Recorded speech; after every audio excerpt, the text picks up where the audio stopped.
Okay, soo dhawaada saaxiibayaal waxaan ahay Ibrahim Aadam ugu yaraan waxaan isdhihi karaa hadda muddo bil ah ayaan kala maqanahay oo wax muuqaal amaan soo gudbinin xogaha waxaan ku mashquulsanaa maaragtay nolosha iyo howlo kale oo waxa jirto la iska qabsanayo sidoo kale waxaa jiray oo aan ku mashquulsanayn isku aadinta iyo isku habeenta classes cusub aan bilaaway waxaan ugu magac daray English practice kaas haddii aad rabtid inaad ku soo beertid ama aad xog ka ogaatid muuqaalka qaybta kor ayaan soo saari doonaa soo daawo ama xogta sidoo kale qaybta description-ka ayaan ku soo qori doonaa halkaas ayaad ka akhrisan kartaa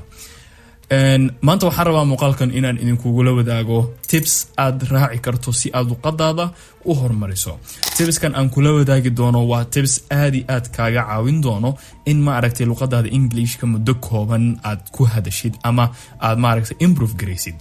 waxa jiro dad ma aragtay yani kula wadaagayo markasto aragtiyo ama waxyaalo fara badan waxaan sameeyay inta ka bax laakiin ani mostly waxaan isku dayaa waxyaalaha aniga aan raacay ama aan follow gareeyay markii aan luqadeeda horumarinayay inaan idin la wadaago ama aan idin soo gudbiyo haddaba maanta muuqaalka waxaan rabaa inaan idinkugula wadaago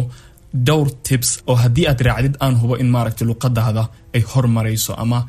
aad ka arki doonto inay horumartay muddo kooban gudaheeda talada ugu horeyso aan rabo inaan ku siiyo waxay tahay you need to learn phrases not just words or vocabulary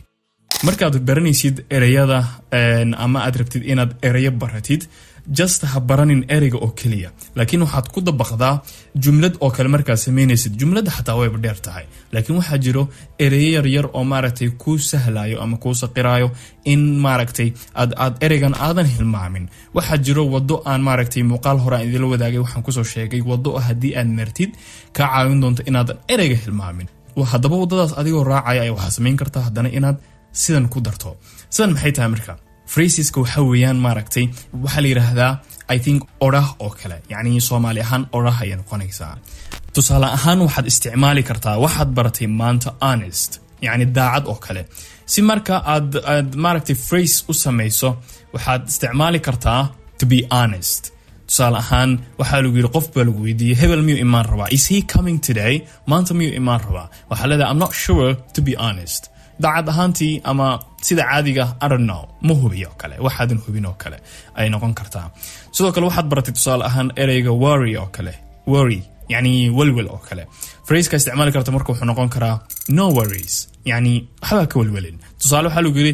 sorry I'm late qof baad sugaysay qofkii markuu yimaado wuxuu ku dhahay sorry I'm late and then you can use no worries yani there's no problem sidoo kale waxaad isticmaali kartaa what have you been up to يعني waxay la micno tahay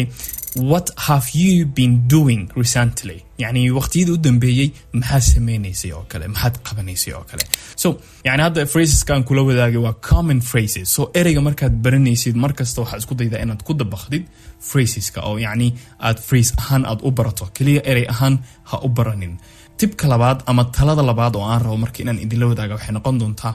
don't wait until you are ready start speaking يعني هالسوقين انت ما عرفتي اد ريدي كان قنيسو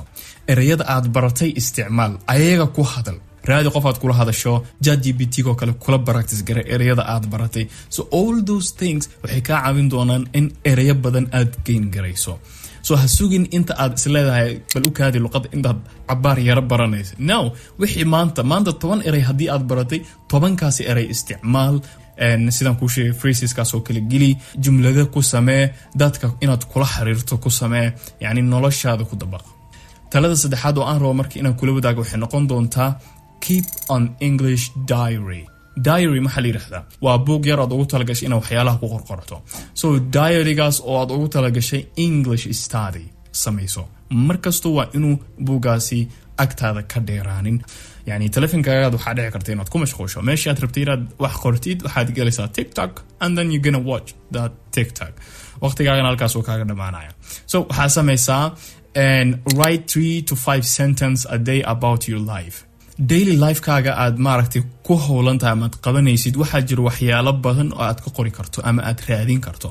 taas waxay ka caawin doontaa inaad gangrisid asbuuci ugu yaraan 30 erey oo kale ka badaraysid hadda waxa u mahaysid wax aad gangrista hadda ma lahan so you need to do something you need to take action and talada afraadan kula wadaagi doona marka waxay noqon doontaa repeat and review often waa in markasto aad samaysaa review old lessons or words weekly. يعني ereyadaadii oldiga ahaa ama wixii aad soo baratay si isbuucla ah maaragtay u review garee inaad wax hilmaantay inaad wax cusub aad maaragtay aad gain garaysay isbuucaas wixii aad soo baratay oo dhan waxaad samaysaa dib u review garee oo maaragtay naftaada kula xisaabtan. يعني buuggii diarygii aad isticmaalaysay ayaa dib u raaci doontaa. taasi marka waxay kaa caawin doontaa in markasta maskaxdaada ay ready ama diyaar u ahaato in aad maaragtay luqadii aad hormariso. talada u dambayso ee shanaad in kula wadaagi doono waxay noqon doontaa set clear goal. يعني waa inuu goolkaaga cad yahay. Don't say I want to improve my English. laakiin waxaad dhahdaa I want to learn 30 new words this week. waxaan rabaa inaan barto 30 erey asbuucan. And then do it. waa inaad samaysaa. يعني naftaada waa inaad kula xisaabtantaa aad samaysaa. يعني maalin kasta waxaan adiga daily life ka dhigo adiga goal ayaad leedahay waxbaad rabtaa inaad gaarto soo ma. So do it. maxaa sugaysaa? I will watch a 5-minute video of English every day. maalin kasta waxaan daawan doonaa 5 daqiiqo oo English video ah. markasta taas waan ka hadlaa. I don't want to go back there again. muuqaal waxaad jeceshahay mawduucaad jeceshahay maaragtay ku qor YouTube-ka and then 10 daqiiqo 5 daqiiqo wuxuu noqdo daawo. taas waxay ka caawin doontaa dhagahaga in maaragtay ay la qabsato. marka waxaan ku leeyahay small goals big results. markasta waxaa isku daydaa consistency inaad samayso oo joogtayn aad samayso. joogtaynta aad samaysid waa kulama maaragtay waxaan naftaada ay la qabsato oo horumar badan aad ka sii samayso. intaas ayaan jeclaystay maanta inaan idin la wadaago.